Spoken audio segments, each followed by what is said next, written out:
Hey, good morning, good afternoon. This is Hannah Ryder from Development Reimagined, the CEO.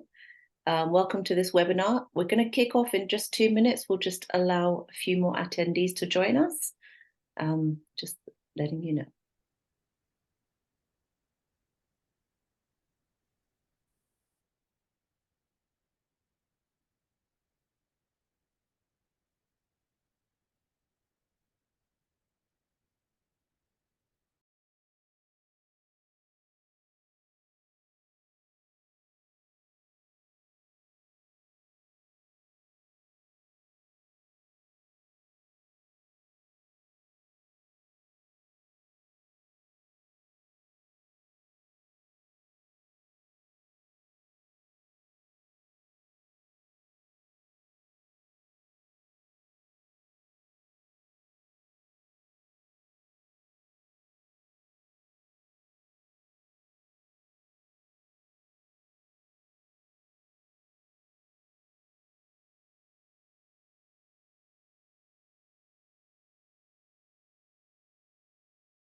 Okay, good morning, good afternoon, wherever you're joining us from. Thank you so much for joining us for this webinar entitled Unleashing Africa's Untapped Potential for Environmental Goods Manufacturing. My name is Hannah Ryder. I'm the CEO of Development Reimagined, and it is our sincere pleasure to be working with the African Climate Foundation to launch this report and to have this webinar to discuss the launch and its findings. I'm going to, the session today is going to have different stages. We'll have some opening, setting the context for this webinar from the African Climate Foundation, from Zira Kwage. And we will then have a presentation of the report by Yi-Xing Yu. Then we'll have a panel discussion, and we'll introduce that panel a bit later. That panel session will be moderated by Yunong Wu. And then we'll have some Q&A with the audience. So be ready to share your questions and your remarks at that point. And then we'll have some closing remarks from myself to close off, and especially draw out implications for COP28. So thank you for joining us. Now over to our colleagues from the African Climate Foundation to share their perspectives on why this report is so important, what we're trying to get out of this discussion, and set the context for it. Over to Zira. Thank you very much, Hannah. So my name is Zira Kwage. I'm the African Climate Foundation's Nigeria focal person based in Abuja, Nigeria. And I would like to welcome you all once again to the launch of this report on unleashing Africa's untapped potential for environmental goods manufacturing. So I'll start by saying a few words about what ACF does and how this links to the importance of this report, and then also discuss some regional trends and opportunities that we could leverage using this report. So just a little bit about ACF. ACF was founded in 2020 to create uniquely African solutions to the climate challenge on the continent. And we see manufacturing as an important enabler in terms of the capacity that manufacturing has to create jobs and expand economic opportunities, but also in terms of the ability for manufacturing to facilitate value addition on the continent. So ACF has been playing a role in in developing solutions that match the unique situation that African countries face. Looking back, there are several lessons that the continent can learn from the extractive industry in terms of how we approach manufacturing of environmental goods. We come from a past where extraction has been mainly export-oriented, and in doing so, we lost several decades of opportunities to create value in terms of value chains for mineral and petrochemical products. But when we look forward, we see that the continent has an opportunity to create a new path, or what I like to call a new energy charter. So it's a form of energy resource management that emphasizes on value addition. And I would explain this new energy charter in four subcategories. One is in terms of the extraction or upstream development. So when we look at the traditional energy systems, we understand that the resources or the fuel itself is limited in terms of quantity. Decentralized energy system with a larger number of players, which in turn should increase the competition and market efficiency. The third is the centralized nature of application. So we're coming from an energy system where the resources and use is highly centralized, both in production and in application. But we're moving into a new energy system where energy systems can be more decentralized in terms of production and application. And then finally, the fourth distinction is the level of economic rents associated with the old or traditional energy system, and the fact that these rents don't exist in the same way in the new energy system, or as we continue on the path of energy transition. So I'm saying all this because when you look at the four aspects on extraction, you look at the capital in the capital intensive nature, you look at the centralized way of deployment, you look at the economic rents, we can see that manufacturing is a common thread across these four areas. And it's a critical factor in making or breaking what I like to call the new energy resource charter. So looking forward, Africa has a number of competitive advantages for manufacturing these environmental goods.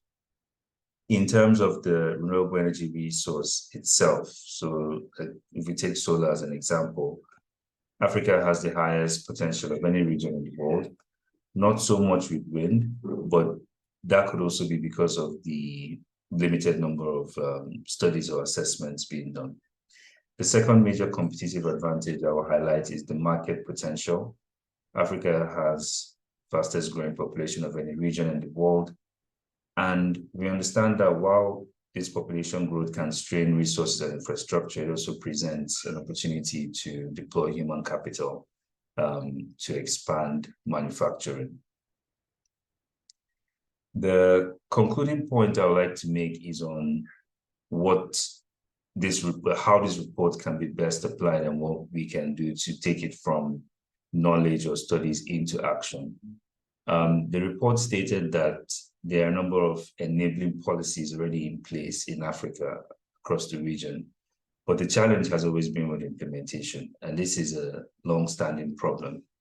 So I think reports like this are really useful, but it will be more impactful if we can communicate it better to policymakers and decision makers so that they can see the opportunities more clearly and communicate it to their own constituents and make it even more politically viable. In Nigeria, for example, where I work, there was a recent study that was done by PwC, which showed that about 85% of the components needed for solar and its accessories can be mined and produced in Nigeria, but we import everything in its entirety. So some of these these types of assessments and knowledge are really useful to know. but it's even more useful if we can communicate it to the right people and it turns into decision making. So these environmental goods that we've assessed in the report are potentially transformative. Gives me lots of optimism, and I'm keen to hear more insights from the report. So please stay tuned and thank you for all joining and listening.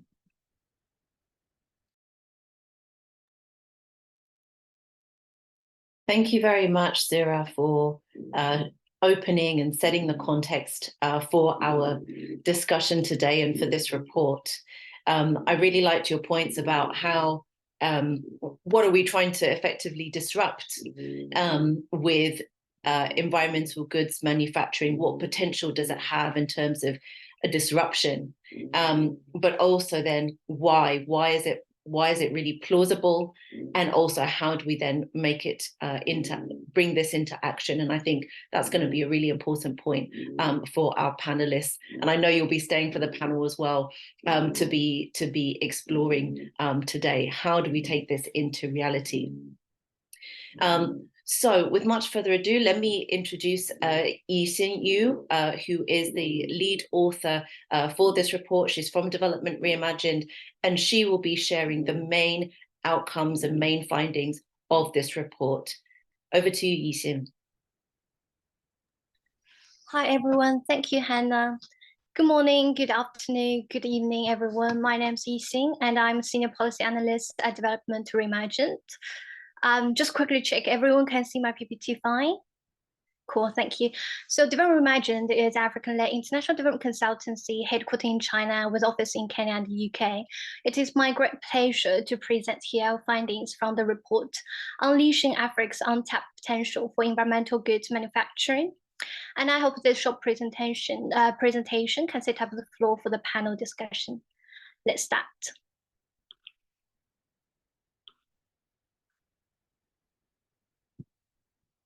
Sorry, my laptop a bit slow.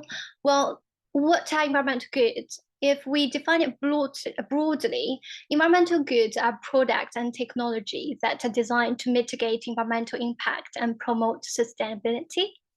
According to OECD and APEC, there are generally 4 categories of environmental goods. There are environmental protection goods, renewable energy, environmental monitoring and assessment goods, environmentally preferable products. Now let's have a look at the global trend for environmental goods. The EG market has been growing at a very fast speed in the last 2 decades. The figure on the left shows that the global EG export has grown over 8-fold since 1994, and most of that growth happened since 2002. And its growth is mainly attributed to developed countries like the US, Germany, Japan, and also emerging economies like China. As you can see from the figure on the right, these countries are the major exporters of environmental goods. Now let's zoom in on Africa. So what is the status of the African EG market? In 2020, Africa's total EG trade was 33.8 billion USD, which accounted for 1% of global EG trade. And among that amount, 77.5% of the trade volume was on imports, leaving very little export earnings for African nations. And also in Africa, there is a high disparity in EG market participation. As we can see from the pie chart, South Africa alone accounts for over half of the continent's EG exports. 4 countries, South Africa, Egypt, Tunisia, and Morocco, command 90% of the African EG exports. So here comes a question. What will be the future outcome of the environmental goods industry for Africa? Will it be a case of import dependence or a case of manufacturing sovereignty?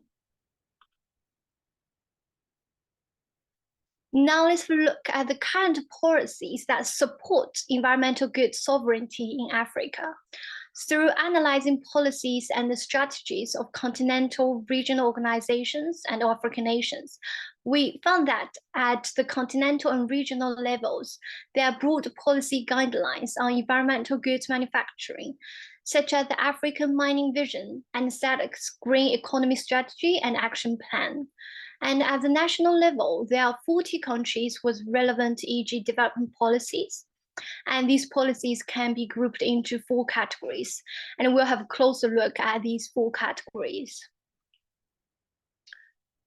We found that 21 countries, they have policies promoting renewable energy projects. And there are 28 countries with policies advocating for EG manufacturing trade. And these policies include tax exemption for renewable energy imports and investment. There are 6 countries have launched or planning to launch a ban on raw critical mineral exports. And a few countries, including South Africa, Egypt, Morocco, Namibia, as well as Kenya, have designed green hydrogen strategies. However, we also found that right now there is no African country has yet to have a holistic environmental goods manufacturing strategy. And the aim of this report is really to support African governments to go beyond just thinking about renewable energy or critical mineral strategies and develop a truly long-term vision that avoids import dependence and stimulates environmental goods sovereignty. So why is local EG manufacturing in Africa so important? It is not only crucial to mitigating environmental damage and combat climate change, but it also has significant economic benefits. The report has identified the opportunities, advantages, and economic benefits of local EG manufacturing in Africa. Africa's advantages, such as the rich natural resource endowment, large markets, and industrial policies, lead to great opportunities for green manufacturing, renewable energy development, and environmental preferable products manufacturing. And localized EG manufacturing presents economic benefits through job creation, research and development opportunities, cost saving from reduced imports, and improved supply chain efficiency. It also promotes regional cooperation and technology transfer. Therefore, we believe that local EG manufacturing will lead Africa towards sustainable prosperity, as well as fostering innovation and self-efficiency in green technology. Then where are the best locations for EG manufacturing in Africa? We collected 12 categories of data and used 3-stage framework to analyze the data and identify regional hubs. So firstly, we filter the countries based on their EG exports, which shows their current EG manufacturing capacity, and fill that list to 20 countries. And then based on the rest 11 criteria, we select 2 countries from each region, which result in a list of 10 countries, and these are the identified regional hubs. They are Kenya and Tanzania from East Africa, Ghana and Nigeria from West Africa, South Africa and Zambia from South Africa, Egypt and Morocco from North Africa, as well as Angola and Congo Republic from Central Africa. And then based on this list, we analyze the competitive advantage and investment opportunities of each regional hub. For example, for South Africa, its competitive advantage includes its advanced industrial base and infrastructure, close trade and investment ties with China, abundant critical mineral resources, logistic easiness as it's well connected to regional international markets, and its supportive policies and regulations, for example, the South Africa Renewable Energy Master Plan. Based on these advantages, we identify great investment opportunities in manufacturing of renewable energy components and systems, like solar PV, wind turbines, battery components, and also manufacturing of electric vehicles. Given the time limit, I will not go into all countries. I will leave this exciting part for you to download and read. I would like to also highlight that the idea of having regional hubs, not to have countries manufacturing environmental goods alone, but that countries collaborate to create value chains within regions. All countries have their unique advantages and they can complement each other.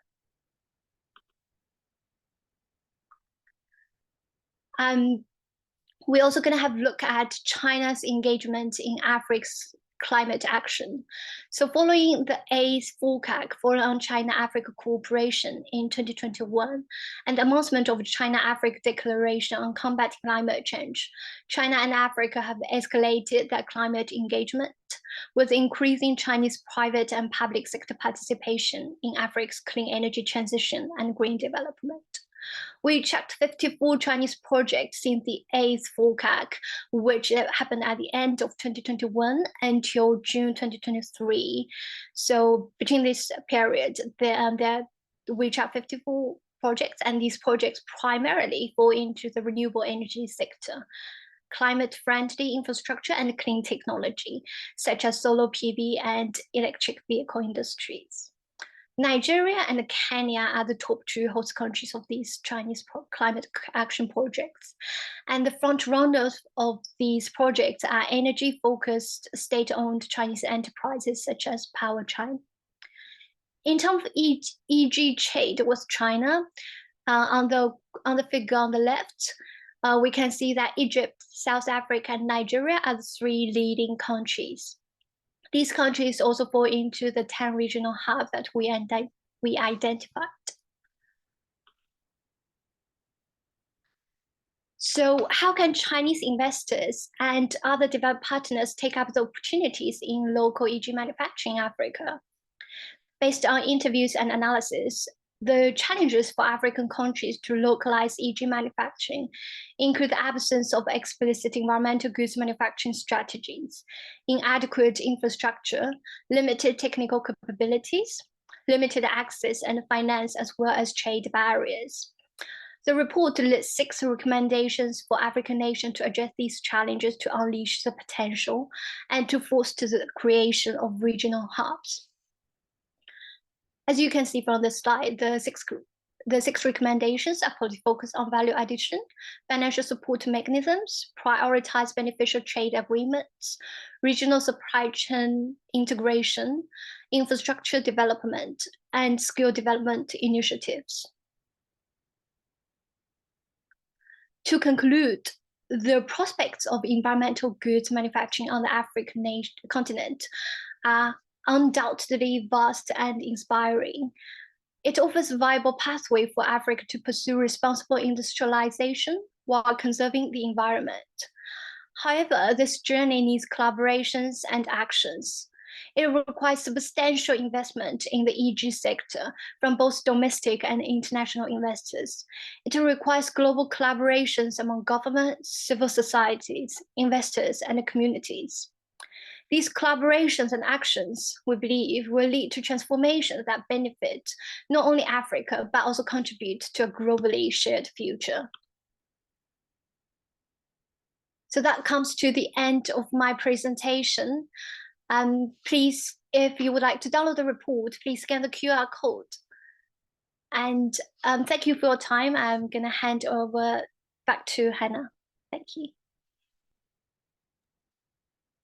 Thank you very much, Yusin, for that presentation of the key findings of this report. And as she mentioned, the report is now available on both, I think will be available on the ACF website and on our website at Development Reimagined as well, for you to review in your own time, but also really digest and take some action points from, for sure. So thank you so much, Yusin, for that introduction.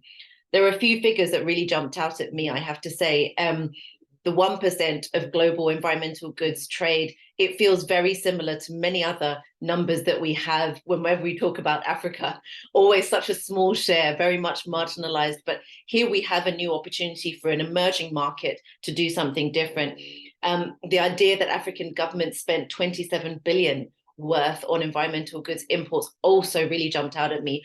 Surely that 27 billion could be going to supporting manufacturing, for example. Next, 40 countries having relevant policies, but not one with a very comprehensive, holistic policy. That also jumped out at me. And last but not least, we saw 54 relevant projects from China already in this sort of area. But I guess one question I'd be interested for others to also know about a bit later is, are any of those related directly to environmental goods manufacturing? So let's come back to some of those. And talking of, it's time for our panel discussion. So I'm going to hand over now to Yunong Wu, who is also an environment and climate specialist in Development Reimagined. Over to you, Yunong, to moderate our discussion and introduce the panelists. Thank you. Thank you, Hannah. And also Yixing for the insightful presentations on the key findings of the report.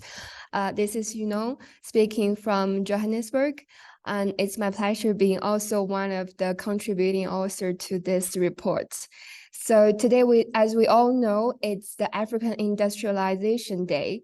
So we're so pleased to have 3 panelists who are actively into research, policy advocacy, and also the business practices in unleashing the potential of building a clean, green, and industrialized Africa. So now we will kick off our 30 minutes short but surely insightful panel discussion by inviting our panelists.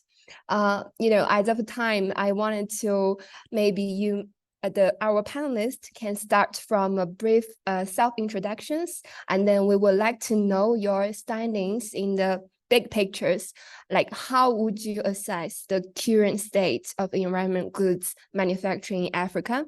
It's very infant stage, or what significant observations we need to highlight. So now maybe we will have Zara first, because we already know you. You can quickly kick off. Thank you. Thank you, Young. So I've already introduced myself, but just for some background, I used to work on electricity and then energy reform before getting into climate change and energy transition issues. So that's kind of the background I come from. In terms of where we are, I think there is a lot of work that still needs to be done. Right now, the current state of manufacturing is way lower than what is being demanded for in terms of environmental goods. And when you have that kind of mismatch, it's the responsibility of policymakers to sit down and say, what is our current demand? What is our forecasted demand? What are our competitive advantages? And what are our comparative advantages? And then based on that, you structure an industrial policy that is fit for purpose. And I think that is lacking. And I apologize, it's a very generic statement, but I'm just trying to give like a big picture of my observations so far on the continent. Thank you. Thank you, Zara. That's very insightful. And then may I introduce Divyam. He's the principal specialist of renewable energy in the UN Energy team of Sustainable Energy for All, leading the policy and capacity building pillars on African Renewable Energy Manufacturing Initiative. So Divyam, it's your stage. Thank you very much. And at the outset, let me congratulate both the African Climate Foundation and Development Reimagined for this insightful report. It's great to see that a lot of the messages and the learnings align very well with our own experience with the Africa Renewable Energy Manufacturing Initiative that was launched earlier this year, in which, of course, African Climate Foundation was one of the partners, along with Bloomberg, Climate Works Foundation, and the Chinese Renewable Energy Industry Association. So without getting into the specific details, since we're at the macro level, I think something we've seen while working in Kenya, Ghana, Nigeria over the past year with 16 enterprises on the ground, also with a lot of Chinese investors and manufacturers looking to expand footprint into Africa. A lot of the different pieces are there. So there is, in a number of countries, there is now a thriving sort of a growing setup for assembly. But if you look at battery, if you look at electric mobility, also now in certain countries, you're starting to see solar module assembly coming together.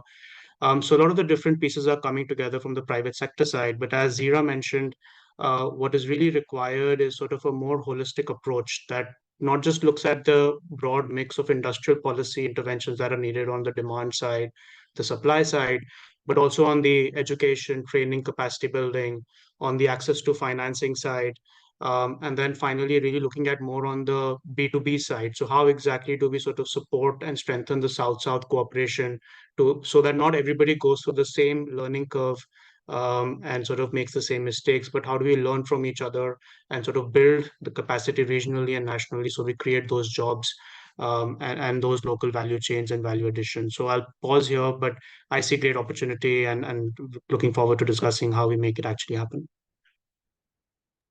Thank you, Divyam. Thank you for highlighting all those key observations, because we're going to also welcome Shantha Bloom from Mobility for Africa. And what she is doing is actually covering a lot of things you have been mentioned. So welcome, Shantha. Thank you. And just to say, well done to the report authors. And just to qualify that Hannah and I both got to know each other in China. And I think both of us were inspired by our China experience, where we saw things move very, very quickly, and there was no lack of ambition of thinking big. And I've come back to the continent and are now, inspired by what I learned in China and the big ambitious goals that are set. And I think we really need to model that and think bigger in the continent. My frustration with manufacturing is we're not thinking big enough. We have the market, we need to just prove it. So we've been working in e-mobility. We've been trying to prove a viable fleet management model for rural communities using an e-tricycle and a battery swapping system with off-grid energy. And I would say that this is obviously was inspired by what I saw in China, where transport was ubiquitous, especially, and it played a huge role in poverty alleviation in rural areas. But linked to this report, I mean, I didn't know much about renewable energy when I started. And obviously we've had to learn very quickly. I think what we need to be doing is practical action, as we all said. So, I mean, I'm very proud at Mobility for Africa. We opened our battery assembly factory last week in Harare. I know Zimbabwe is not often mentioned on reports, but you can do incredible things everywhere in this continent because we have a great demographic of young people. And we've basically been working with Fure Energy, which is a private company in China, and building technology transfer as we go. So one, we know that China's leading in a lot of the battery technology and storage and in mobility. So we've been working with their engineers to make sure we're designing fit for purpose, which is critical because buying off the shelf doesn't work in this continent. And then two, we've been working to build the ecosystem to support that. So what does that mean? It means teaching skills at the very bottom in our rural areas, so they understand the complexity of a battery, they understand the complexity of solar energy, they understand how an electric vehicle is different than an ICE. And then we've also going to launch in December a curriculum we've developed in partnership with the vocational training school with the intent of giving low-skilled workers a practical course. It'll be 1 month intense with a mix of theory and practice, and they'll hopefully get qualified with the certification that we're seeking approval from the Ministry of Higher Education. This is obviously not MFA's core business, but one of the challenges is that we need to be thinking a 10-year plan, and if we're not contributing to building the skills that we need, then we're not going to get there. And the skills are needed at all levels. Obviously it's great to have engineering graduates, and we've hired some of those, but we also need to start looking at all the younger generation that might not have a formal education, but can be taught and are super smart. So I'll pause there, but just to say, from our experience, this is really about joint venture collaboration, technology transfer, and what we know is that there's a lot of goodwill to doing that. We've benefited from student exchanges. We've benefited from people coming across and working with our team, vice versa. So it has to be concrete. We've got to stop talking. And as while I believe the policy is important, I'm not convinced the politicians will move quickly enough for us. Thank you, Shantha. It's very, very useful for us to also look from private sector or like business practitioners' perspectives regarding this, because we're talking about manufacturing, which is supposed to be a business, not any of the like nonprofit activities anymore.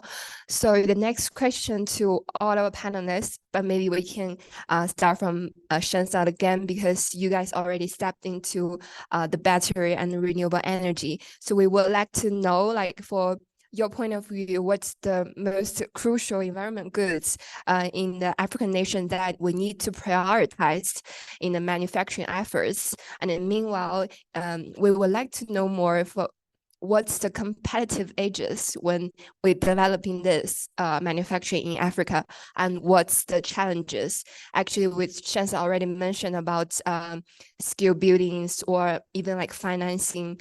So that would like to deep dive into that more from you. Okay, I'll be quick. I mean, I think I mentioned the skills.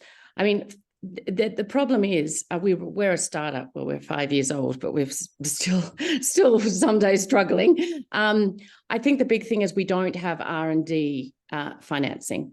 The investors want the business model cooked, and we cannot grow and build new business models if we don't have investment in new research and technology and experimentation with business models. We're doing shared mobility. It's common in Europe, but somehow people don't believe it can work in rural Africa. So we've really got to change the mindset, and we've got to get the financiers and the development partners to be a lot more risk prone rather than risk adverse. Time is of the essence, and we can't unlock the big money unless you have a business case. But it's very hard to have a business case when you don't have money to test. And I think that's something I took home from my experiences in China was, China pilot tests, and that's what we've been doing. And then they write their policy and then they scale. So we have to get our policymakers to be much more willing to just throw some risk, learn from failure, learn from success. That's how you move forward. And finally, I mean, I think, look, the reality is that it's very hard to compete with prices in China. They have much cheaper energy. They have much more efficient manufacturing. I mean, we have load shedding all the time in Zimbabwe. The cost of power is high. But so I think that's why we need to work with partners in the business sector and prove that in the long run, there is a very good business case. There are 1.4 billion people on this continent. And then finally, in terms of what's the sort of important type of environmental products, I mean, obviously a lot of money has been invested in rehabilitating power grids, coal, big energy production, which is obviously critical. We're focused on mobile energy linked to agricultural productivity. So we believe that if you can get mobile energy storage, that's a great investment because farmers need it. Farmers grow the food. You can apply it to different mechanized tools. And so we've really got to focus not just as pay as you go for things that are about consumption, but we need to focus on productivity, and then it will make it economically viable. Thank you, Shensa. And now I think it's a good point for also like Divya and Zara to give some also like feedbacks and your insights based on what has been mentioned by Shensa, especially about the partnerships and fundraising. Maybe we go Divya first. Thanks. Yeah, I fully agree on the point on partnerships, and that's also something that we are facilitating. So for example, the 16 enterprises that we're working with in Kenya, Ghana, Nigeria, the requirements are very different, right? So depending on the stage of the enterprise. So for instance, some are looking for technical partners, some are looking for financing partners, some are just looking for OEMs, for instance. Can we sort of get connected to OEMs in China or other places from whom we can import, let's say, knockdown kits for electric vehicles, for instance. Now again, there are complexities. So for instance, if an assembler in Kenya is looking for 2,000 units or 4,000 units a year, so that demand sometimes is not usually sufficient for the OEM providers, which tend to be larger scale in some of the other global south markets. So we are making those sort of linkages with companies in China and India, other places in Global South, where we can support that. And that really is the first step. So, and then you work backwards from there to say, how do we start to localize some of the subcomponents for those electric vehicles, right? And then if I was supposed to start from the sort of critical mineral side, it kind of works the other way around. So if let's take the example of South Africa. A lot of the critical minerals exist. There is a fairly robust battery industry, particularly on the assembly side. They still import a lot of the cells, but they want to work backwards towards the critical mineral side. But there are a large number of challenges there. But the big issue that we see in our engagement, both with governments, but also with potential investors, is the first question we get is, okay, what is the demand? So what does the demand actually look like? Now, Zira mentioned in his opening remarks that in Nigeria, X percentage is imported of the modules. In South Africa, we recently learned that the hundreds of millions of dollars worth of lithium-ion batteries are actually imported every year, even today, despite a very sort of robust market in place. There's a solar module manufacturing plant that's operating at suboptimal efficiency at the moment, but still modules are being imported. So competitiveness, of course, comes in there. But the first piece is really to understand, okay, what exactly the demand is at a national level, regional level. Where is the comparative advantage? Where can the competitiveness be achieved, as Zira mentioned, over the long term? Building a manufacturing sector is not a 1-year game or a 2-year game. In any part of the world where it's been done, it's been a decadal process where the policy has supported the sector through that space. So I think demand quantification, identifying where those advantages lie, a regional approach so we can harness the trade opportunities and the trade policies, and then create the regional supply chains, and then bringing in the industrial policy tools, both on the region, on the demand side and the supply side, to bridge the competitiveness gap. Even today, 10%, 12%, there is a delta for that localization. But we have to be ready to, somebody has to be ready to pay for it to reap all of the socioeconomic dividends that come with it. The final point that I would say here also is on the complementary infrastructure. We see a lot of, both on the critical mineral side, but also on the manufacturing side, access to just reliable energy supply, electricity supply, low-cost electricity supply is one piece of it. In Kenya, industrial parks are being attached to sort of geothermal energy sources, just on the anchor point that you will receive reliable supply in the long term. So come invest in manufacturing in these parks. Similarly with logistics, transport. So really a whole of an ecosystems approach that the green manufacturing sector or environmental goods manufacturing sector will benefit from, but also benefits overall manufacturing. Doesn't necessarily have to be renewable. So I'll pause here and over to you. Thank you. What do you find, Zara? Thank you. I think the previous speakers have really summarized it well and provided some really good insights, but I'll just touch on two things that Shanta mentioned. One was on the risk involved and how it's difficult to get capital or to get financiers to make risky bets. And from a philanthropic standpoint, I think philanthropy has a role to play in providing some of this high-risk capital for demonstration projects. And then when that concept is proven to work, then we can create a better business case that companies or startups can then take to raise larger, longer-term financing. So that's one opportunity that I think philanthropy can leverage. And then the second is on capacity building. The development of human capital at different levels is really important, but the scope actually transcends beyond industrialization or manufacturing capacity. And I guess this comment is more like an open question about where do we start and where do we stop, because human capital development is a long-term project, just like how Devan described how industrial policy is long-term. Human capital development is even perhaps more long-term than that. So I think we need to invest some time and thought into what we mean by capacity building and where along the chain do we think is best to invest in. There are probably studies done from the industrialization path of other countries, maybe in Asia or in other parts of the world that we could learn from. But I think we need to invest some time in thinking about that. And along with that, also try to shift the paradigm on import dependency and export-oriented extractive sectors.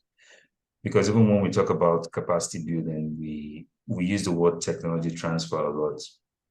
But I like Shanta's challenge about investing in R&D within the continent to create solutions that are best suited for the continent. Because if you're transferring technology from elsewhere, it might not be fit for purpose. So linked to that, we should shift the paradigm, say, what can we invest and how can we build locally upward? Thank you. Thank you, Zara. I really, I got some inspirations from the discussion, because in the past few weeks I was also in Harare, and we definitely feel how important the stable infrastructure for the manufacturing it is, and if at the same time it could be the challenge, but the chances for clean energy solutions to be implemented, they're gonna be also another business opportunity for the whole continent. And also when Lara, you mentioned about we for the long-term investments, and also we need some policy that could really drive some maybe like risky options or development approaches across the continent. So I think facing all those challenges, we were really wanting to come back with some recommendations for the African governments that can address all those investment or capacity building challenges. So if you have the chance to talk to them or suggest them, maybe give 3 tips, what would you say for our government partners? Maybe we can start from Shanta.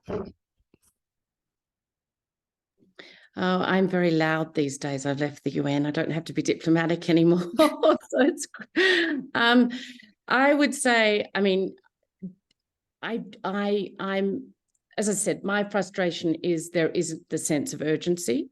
So one is we've got to start making practical decisions, and you don't need to have the policy perfect. You can evolve. Policies evolve over time. And then secondly, how do we get more coherence? We have 54, 55 African countries, and essentially we don't need to reinvent the wheel in terms of policy. And I've seen it now in the EV space. Everyone is, writing their own policy. Great. Look, it really, let's move quickly and have some momentum, because we're small and fractured markets otherwise, and we're not going to attract the type of capital we need while we continue to be small, fragmented markets.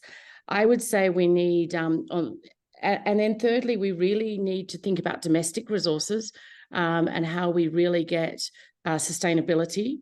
And I would say the banks and the financial institutions need to just completely evolve into a new thinking. They're very traditional.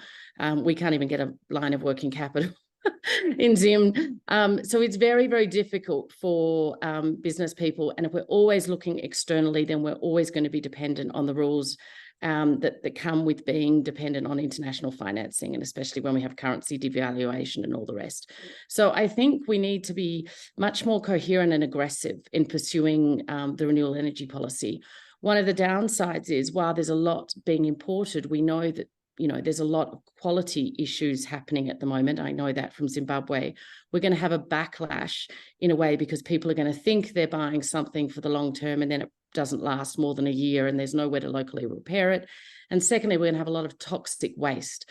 So we have to start building that whole green circular economy and an ecosystem. Otherwise, we're going to be sitting around like we have with a lot of smaller solar goods, and not really having a sustainable way to deal with the recycling. So I would say we need somewhere an energy czar. I mean, I keep on saying that on the EV policy. We've got lots of advocates, but we need a lot more political gravitas to get this agenda moving within the AU and the regional blocs, because at the moment I just see a lot of talk. Thank you. The ecosystem needs more practitioners. Okay, so what about Divyam?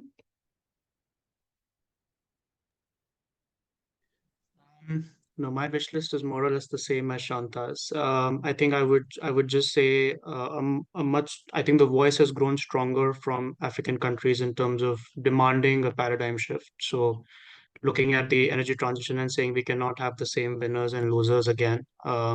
That African countries have to play a stronger role, and there really is no other way. We have to link the energy transition with the industrialization objectives of the countries, because it's deeply connected to peace, security, and everything else that there is in between.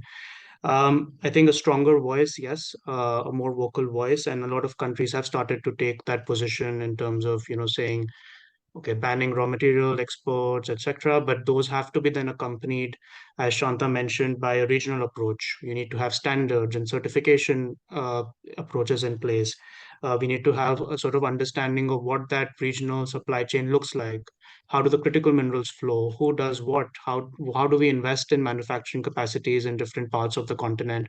And how does trade policy facilitate that? So we not every country can become a net exporter, but we need to understand how best we can sort of maximize at a continental level, not at a country level, if I may say so. The second piece, I think, is on the public financing side, as is also mentioned. Public financing is key. So we need to sort of unlock local capital for the enterprises, whether it's working capital, as Shanta mentioned, grants, to not just take the technology, experiment with it, adapt with it, fail, try a new business model, see what works, doesn't work, and then scale and make it ripe for further investments to come in. But public financing also for capacity building. So for instance, now we are looking to work with, develop curriculum around solar manufacturing, around electric mobility assembly, as Ranta mentioned, but also on battery side. But deploying that curriculum, doing the train the trainers, working with the TVET institutions, all of that requires public financing. So let's deploy a lot more of that. We can create the partnerships at our level, but the public financing has to be there. And the third final piece I would say is stability. We see a lot of fiscal incentives coming in and all of that. A lot of these products can be quite price sensitive. So if you're importing cells or knockdown kits, any changes in fiscal policies can immediately affect sort of the cost at which you can provide to your customers and your own margins. So stability in policy over the long term, so that manufacturing sector can be nurtured over a period of time and become competitive again, becomes a key piece. There's a long wish list, but I'll pause here. Thank you. So African governments always have a long list from private sectors. Every government. Yeah, well, that's true. So lastly, we will ask about Zara. You are the economist, so I think you're gonna give us some different perspectives too. I'm afraid it's not so different, because my list is very similar to what Shanta and Devin already mentioned. So I'll be brief. I think it's just three main things. Since you asked for three, I would say policy, partnerships, and finance. So on the policy side, we need to define where the advantages are. And we've spoken about this already, because it's a long value chain and not all countries are best suited for different parts of that value chain. So understand what the best place to come in. And then based on that, you establish the right partnerships. I think we already emphasized the importance of partnerships and how that can help improve the chances of success in terms of industrial manufacturing policy. With the right countries, with the right financiers, donors, I think it's really critical. And then finally, to shift finance, because we have still a good part of public sector spending going into fossil fuel subsidies, a lot of it going, for imports, and all this can be transformed into newer areas that can facilitate environmental goods production. So yeah, I'll stop here, because I think a lot of it has been said already. Thanks. Thank you. Thank you so much. So now it's the time for actions. So thanks so much for all the panelists for this amazing discussion. And now let's welcome Hannah back to wrap up and give the stage to all the participants for the Q&A. Thank you. Great, thank you very much. It has been a really fascinating discussion and really, really helpful. I think all of your recommendations, especially those last 3 points, are really helpful, I think, in terms of what next. And I want to just spotlight that question, in fact, and bring it to COP28, which is going to be starting very soon. We had one question, which is asking about COP28 and what could we really, what could we get out of COP28 for this agenda, if anything. So I want to put that to our panelists really quickly before we finish. And then I will just conclude very quickly. So Zira, what do you think from COP28? Is there anything that can be leveraged from COP28 for this agenda in terms of environmental manufacturing going forwards? I think greater South-South collaboration, which has been highlighted already in the discussion. We have a situation where I think Fikayo has done a lot of work on this, where she assesses how countries, the preparedness when they come to such events. And I think there's an opportunity for us to establish better connections with other developing countries or emerging economies, and then take this agenda to the event. So that's really my general take on it. Brilliant. Okay, thank you. And what about yourself, Shanta? Good to see you. Thank you for joining us. No, for COP, I think, yeah, I mean, I think the South-South, I think we can't afford to be in a global, I mean, the critical minerals race is turning into a new Cold War. We don't want to be part of it in Africa. We need to be smart. We have a continent to develop, and we are going to be part of the supply chain. But we cannot miss out on benefiting from those minerals. We cannot see the rest of the world transition to green transport, for example, and we sit here with the remnants of secondhand cars and not enough transport. So I'm very adamant at the moment that I feel like we need the social justice argument in there, and we need to be smart when we're leveraging. So the question of banning exports of raw materials is great, add the value of crushing the rock. It's going to take a lot longer to get the cell production, but we need to be very adamant we're not playing some Cold War, and we need to play smart on that and coherent as a continent.